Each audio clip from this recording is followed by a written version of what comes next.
കുറച്ച് സ്റ്റുഡൻസ് ആവശ്യപ്പെട്ടത് പ്രകാരം ചെയ്യുന്ന ഒരു വീഡിയോ ആണിത്. ഇത് വളരെ ഇൻട്രസ്റ്റിംഗ് ആയിട്ടുള്ളൊരു കോഴ്സാണ് ഞാൻ പറയുന്നത്. BSc geology. നമുക്ക് ജനറലായിട്ട് ഈ ഒരു കോഴ്സിനെ പറ്റി അറിയാവുന്നത് എർത്തിനെ പറ്റിയുള്ളൊരു സ്റ്റഡിയാണിത്. അതായത് എർത്ത് എങ്ങനെ ഫോമായി, അതുപോലെ ഇതിൻ്റെ ഹിസ്റ്ററി എങ്ങനെയാണ്, ഇതിൻ്റെ ഫ്യൂച്ചർ എങ്ങനെയായിരിക്കും, ഇവിടുത്തെ മെറ്റീരിയൽസ്, എർത്തിൻ്റെ സ്ട്രക്ചർ, അങ്ങനെ ധാരാളം കാര്യങ്ങളാണ് ഇതിൽ പഠിക്കുന്നതെന്നുള്ളത് നമുക്ക് ജനറലായിട്ട് അറിയാം. പക്ഷേ ഇതിൻ്റെ ഡീറ്റെയിൽ കാര്യങ്ങൾ നമുക്ക് അറിയേണ്ടതുണ്ട്. അപ്പോൾ അത് പറഞ്ഞു തരാനായിട്ട് ഞാൻ ഇന്ന് വന്നേക്കുന്നത് ചങ്ങനാശ്ശേരി ക്രിസ്തുജ്യോതി കോളേജിലാണ്. ഇവിടെ ഈ BSc ജിയോളജി എന്ന് പറഞ്ഞൊരു കോഴ്സ് അവൈലബിൾ ആണ്. അപ്പോൾ നമുക്ക് ഇവിടുത്തെ ഡിപ്പാർട്ട്മെൻറ്റിലെ ഫാക്കൽറ്റീസിനോടും സ്റ്റുഡൻസിനോടും ഒക്കെ ചോദിച്ച് ഇതിൻ്റെ കൂടുതൽ ഡീറ്റെയിൽസ് മനസ്സിലാക്കാം.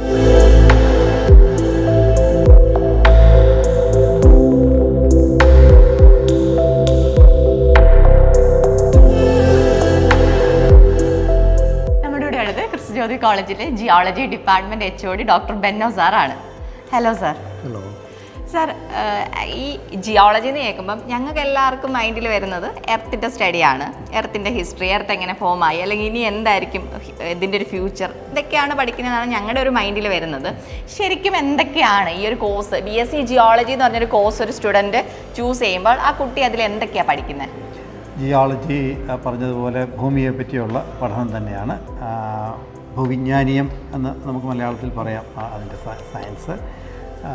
പൊതുവേ പറഞ്ഞാൽ ഭൂമിയുടെ ഭൂമി നടക്കുന്ന പ്രക്രിയകൾ, അതിൻ്റെ റിസൾട്ട്, പിന്നെ ഈ ഒരു പ്രക്രിയ കൊണ്ട് ഭൂമിയിൽ ഭാവിയിൽ എന്ത് സംഭവിക്കും, എങ്ങനെയായി തീരും ഭൂമി, അതാണ് ഒരു വിഷയം.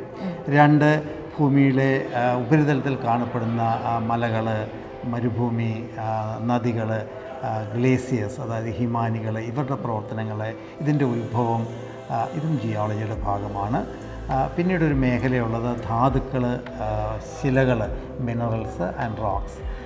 പിന്നെ ഭൂമിയുടെ റിസോഴ്സസ്, അതായത് ഭൂമിയിൽ നിന്ന് മനുഷ്യന് ഉപകാരപ്രദമായ എന്തൊക്കെ കിട്ടും, എന്തൊക്കെ ലഭിക്കുമല്ലേ, എന്തൊക്കെ കിട്ടും.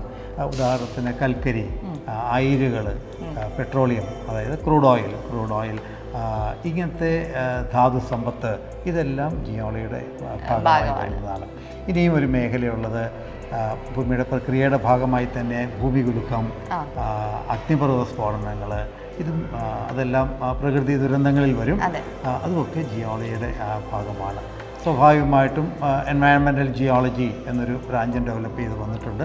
പരിസ്ഥിതിയെപ്പറ്റി കൂടി ഒരു കരുതൽ ഉള്ള ഒരു ശാസ്ത്രശാഖയാണ് ജിയോളജി. ഓക്കെ, എന്തൊക്കെ ഓപ്പർച്യൂണിറ്റീസ് ആണ് സാർ ഈ ഒരു കോഴ്സ് പഠിക്കുന്ന സ്റ്റുഡൻസിനായിട്ടുള്ളത്? ജിയോളജി BSc പഠനം കഴിഞ്ഞതിന് ശേഷം കുട്ടികൾക്ക് MSc geology, MSc geo physics, MSc remote sensing, geo informatics, ഇങ്ങനെയുള്ള മേഖലകളിൽ തുടർന്ന് പഠിക്കാനാവും. കേരളത്തിൽ അവൈലബിൾ ആണ്? കേരളത്തിൽ ഈ കോഴ്സുകൾ അവൈലബിൾ ആണ്. ഇതല്ലാതെ ഇനി ആർക്കിയോളജി താല്പര്യമുള്ള കുട്ടികൾക്ക് അങ്ങോട്ടേക്കും തിരിയാം, MSc ചെയ്യാം. ഫോറസ്ട്രിയിലേക്കും തിരിഞ്ഞു പോകാവുന്നതാണ്. എവിടെയൊക്കെ ജോബ് ഓപ്പർച്യൂണിറ്റീസ് ലഭിക്കുക? കൂടുതലും മൈനിങ്ങുമായി ബന്ധപ്പെട്ട മേഖലകളിലാണ് ഒരു മേഖലയുള്ള ജോലി സാധ്യതയുള്ളത്. മറ്റൊരു മേഖല ജിയോളജിക്കൽ സർവേ. ഉദാഹരണം, കേന്ദ്ര government geological survey of India എന്ന സ്ഥാപനം, അതൊരു ഓൾ ഇന്ത്യ. നമുക്ക് ഗവൺമെന്റ് ജോബ്സ് ആണോ അതോ പ്രൈവറ്റ് ജോബ്സ് ആണോ കൂടുതലായിട്ട്? രണ്ടും ഒരുപോലെയാണ്. ഇപ്പോൾ കേന്ദ്ര ഗവൺമെൻറ് ഞാൻ പറഞ്ഞ പോലെ ജിയോളജിക്കൽ സർവേ ഓഫ് ഇന്ത്യ, അല്ലെങ്കിൽ central ground water board, ONGC, oil ഡ്രില്ലിങ്ങുമായി ബന്ധപ്പെട്ട സ്ഥാപനങ്ങൾ, ഇതെല്ലാം ഗവൺമെൻറ് മേഖലയിലുമുണ്ട്, പ്രൈവറ്റ് മേഖലയിലുമുണ്ട്. പിന്നെ ടീച്ചിങ്ങിൻ്റെ മേഖലയുണ്ട്. +2 ലെവലിൽ, ഡിഗ്രി ലെവലിൽ, പോസ്റ്റ് ഗ്രാജുവേറ്റ് ലെവലിൽ ഒക്കെ സ്കൂളുകളിലും കോളേജുകളിലും അധ്യാപകരായി ജോലി ചെയ്യാൻ താല്പര്യമുള്ളവർ വിദേശ രാജ്യങ്ങളിലോട്ടൊക്കെ പോകുമ്പോഴോ? തീർച്ചയായും. എൻ്റെ ഇവിടെ പഠിച്ച സ്റ്റുഡൻസ് തന്നെ വിദേശത്ത് പോകുന്നുണ്ട്. അവിടെ കൂടുതലായും environmental technology, environmental management, mining technology, ഇതിനൊക്കെയാണ് അവിടെ കൂടുതൽ പഠന സാധ്യതയും ജോലി സാധ്യതയും. ഒട്ടേറെ കുട്ടികൾ പോയിട്ടുണ്ട്. ജിയോളജി പഠിച്ചൊരു സ്റ്റുഡൻറ്റിൻ്റെ ഒരു സാലറി ഓപ്ഷൻസ് ഒക്കെ എങ്ങനെയായിരിക്കും? ഗവൺമെൻറ് സെക്ടറിലാണെങ്കിൽ, അത് പ്രത്യേകിച്ച് സെൻട്രൽ ഗവൺമെൻറ് സെക്ടറിലാണെങ്കിൽ ക്ലാസ് 1 ഗസറ്റഡ് ഓഫീസറായിട്ടാണ് നിയമനം. ഗസറ്റഡ് ഓഫീസറായിട്ട് BSc കഴിഞ്ഞ സ്റ്റുഡൻസിന് BSc കഴിഞ്ഞ MSc കൂടി എടുക്കണം അല്ലേ സ്റ്റുഡൻസ്? ജിയോളജിയെ സംബന്ധിച്ചോളം എൻ്റെ ഒരു ബേസിക് ക്വാളിഫിക്കേഷൻ എന്ന് പറയുന്നത് MSc. അതുകൊണ്ട് ഞങ്ങൾ കുട്ടികളെ തീർച്ചയായിട്ടും BSc കഴിയുന്ന കുട്ടികൾക്ക് MSc പഠനത്തിൽ പ്രോത്സാഹിക്കും. നമുക്ക് ഈ ഒരു കോഴ്സിൽ BSc MScയും കഴിഞ്ഞ് കഴിഞ്ഞാൽ ഇപ്പോൾ ഒരു എഞ്ചിനീയറിംഗ് അല്ലെങ്കിൽ ഒരു നഴ്സിംഗ് പോലുള്ള മെഡിക്കൽ കോഴ്സുകളൊക്കെ കഴിയുന്നതിനെക്കാട്ടിയും കൂടുതൽ ഈ സ്റ്റുഡൻസിന് സാലറി ഉണ്ട്, ഓപ്പർച്യൂണിറ്റീസ് ഉണ്ട്. തീർച്ചയായും കോമ്പറ്റീഷൻ വളരെ കുറവാണ്. കോമ്പറ്റീഷൻ പൊതുവെ കുറവാണ്, കാരണം കുട്ടികളുടെ എണ്ണം കുറവാണ്. കേരളത്തിൽ എത്ര കോളേജിലുണ്ട് സാർ? ഇത് ഏകദേശം 20 കോളേജുകൾ, ഗവൺമെന്റ് കോളേജുകളും സെൽഫ് ഫിനാൻസിങ് കോളേജ് ഉൾപ്പെടെ ഏകദേശം 20 കോളേജിലേ ഉള്ളൂ. കേരളത്തിൽ ആകെ 20 കോളേജിലേ ഉള്ളൂ. സാർ ഇപ്പം എത്ര വർഷമായി ഒരു ടീച്ചിങ് ഫീൽഡ് വന്നിട്ട്? ഞാൻ ഏകദേശം 38 വർഷമായി ടീച്ചിങ് ഫീൽഡിലുണ്ട്. ഓക്കെ, അപ്പൊ സാറിന് അറിയാലോ, സാറിന്റെ സ്റ്റുഡൻസ് ഒക്കെ ഏത് രീതിയിലൊക്കെ ആയിട്ടുണ്ടെന്ന് ഈ കോഴ്സുകൾ പഠിച്ചു കഴിഞ്ഞിട്ട് വിദേശത്തൊക്കെ പോയി ജോലി ചെയ്ത് ഒരുപാട് കുട്ടികളുണ്ട്. ഒട്ടേറെ കുട്ടികൾ ഞാൻ നേരത്തെ പറഞ്ഞ പോലെ ONGC ഓയിൽ ഡ്രില്ലിങ്ങുമായി ബന്ധപ്പെട്ട മേഖലയാണ്. അവിടെയാണ് ഏറ്റവും കൂടുതൽ ശമ്പളം ലഭിക്കുന്നത്. സാർ ഇപ്പോൾ ഒരു 38 ഇയേഴ്സ് ആയിട്ട് നമ്മുടെ ഈ ഒരു ജിയോളജി ഫാക്കൽറ്റി ആയിട്ട് തന്നെ വർക്ക് ചെയ്യുമല്ലേ? അപ്പോൾ സാറിൻ്റെ ഒരു പോയിന്റ് ഓഫ് വ്യൂവിൽ എങ്ങനത്തെ സ്റ്റുഡൻസിനാണ് ഈ ഒരു കോഴ്സ് ചൂസ് ചെയ്ത് പഠിക്കാൻ ഏറ്റവും ആപ്റ്റ് ആയിട്ടുള്ളത്? +2 തലത്തിൽ സയൻസ് പഠിച്ച കുട്ടികൾക്കാണ് ജിയോളജി പഠിക്കാൻ അർഹതയുള്ളത്. സയൻസ് പഠിച്ച കുട്ടികൾക്കാണ് അത് കൂടുതൽ എൻജോയ് ചെയ്യാനും പറ്റുന്നത്. ഈ ഒരു സയൻസ് റിലേറ്റഡ് സബ്ജക്റ്റുകളാണ് ഇതിൽ കൂടുതൽ വരുന്നത്. സബ്ജക്റ്റുകളാണ് കൂടുതൽ വരുന്നത്. ജിയോളജി എന്നത് ശരിക്കും ഒരു ഫീൽഡ് സയൻസ് ആണ്. എന്ന് പറഞ്ഞാൽ ക്ലാസ് റൂമിലിരുന്ന് പഠിക്കുന്നതിനേക്കാൾ ഏറെ നിങ്ങൾ ക്ലാസ് റൂമിന് വെളിയിലാണ് കുട്ടികളുടെ പഠനം അതിൻ്റെ ഒരു പൂർത്തിയാകുന്നത്. ഇപ്പോൾ ജിയോളജിക്ക് ഞങ്ങൾ എല്ലാ വർഷവും കുട്ടികളെ സ്റ്റഡി ടൂർ കൊണ്ടുപോകാം.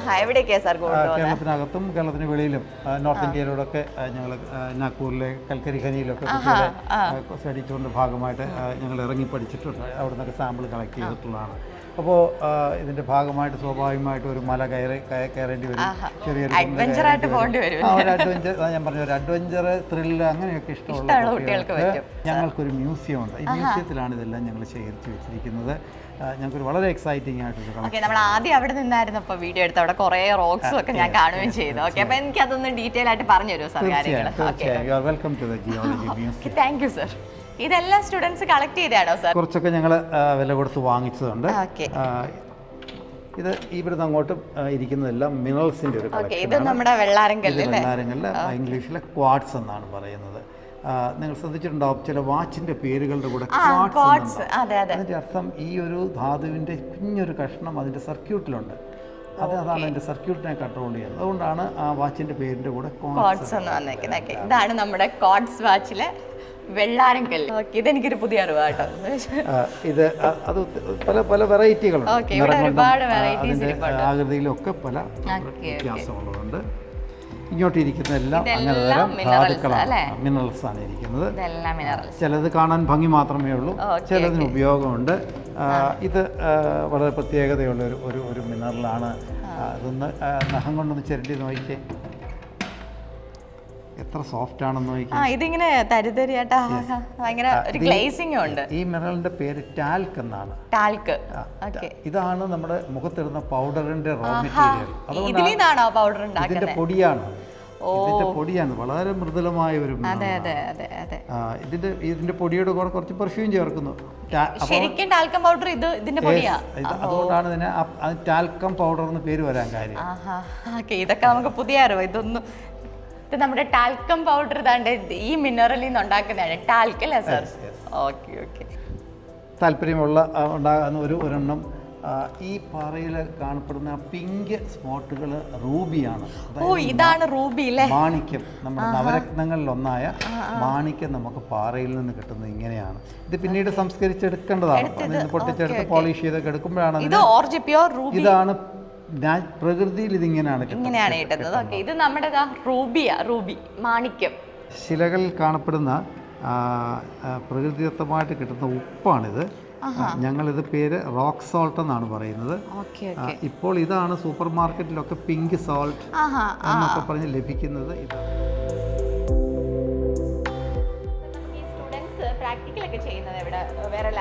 അതൊരു ജിയോളജി ലബോറട്ടറി ഉണ്ട്. അവിടെ പോയി നമുക്ക് കാണാം. കുട്ടികൾ ഇപ്പോൾ പ്രാക്ടിക്കൽ ചെയ്യുന്നു. കുട്ടികൾ ഇപ്പോൾ പ്രാക്ടിക്കൽ ചെയ്യുന്നു. സ്റ്റുഡൻസ് ഓൾറെഡി പ്രാക്ടിക്കൽ ചെയ്തുകൊണ്ടിരിക്കുക. ഇതൊക്കെ എന്താണ് സാർ? ഈ കുട്ടികൾ ചെയ്യുന്നത് ധാതുക്കളും ശിലകളും ഐഡൻറ്റിഫൈ ചെയ്യാൻ ഞങ്ങൾ മൈക്രോസ്കോപ്പ് ഉപയോഗിക്കാറുണ്ട്. മൈക്രോസ്കോപ്പിൽ ശിലകളുടെയും ധാതുക്കളുടെയും ഒക്കെ തിൻ സെക്ഷൻ ഇങ്ങനെ ഉണ്ടാക്കിയെടുക്കാനാവും. എൻ്റെ പേരെന്താ? എൻ്റെ പേര് നേഹ നായർ. ഓക്കെ, നേഹ ഇവിടുത്തെ എത്രാമത്തെ വർഷത്തെ സ്റ്റുഡൻ്റാണ്? ഞാൻ ഫൈനൽ ഇയർ സ്റ്റുഡൻ്റാണ്. 3 വർഷമായി അല്ലേ?